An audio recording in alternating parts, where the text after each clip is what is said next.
Welcome to the Tech Egg. Don't get scrambled. Enjoy the video. First, install ADB on your computer using the official SDK platform tools. Next, connect your Android device with a USB cable and unlock the screen. Ensure you already have an authorized ADB session, root access, or a custom recovery available.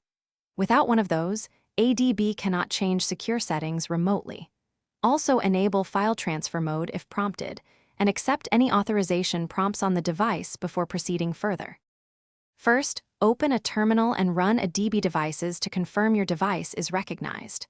Next, enable developer options by running ADB shell settings, put global development settings enabled 1. Then, enable USB debugging directly with ADB shell settings, put global ADB enabled 1. If your device requires root, prefix each command with su or run them from recovery shell.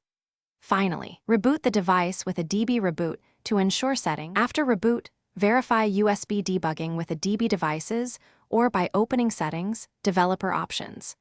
If the device appears in ADB devices as an authorized entry, debugging is active. For security, revoke USB debugging authorizations when you finish using debugging. Turn off ADB enabled with ADB shell settings, put global ADB enabled 0 if you no longer need remote access. Always reboot after changing security settings to confirm they persist across startup.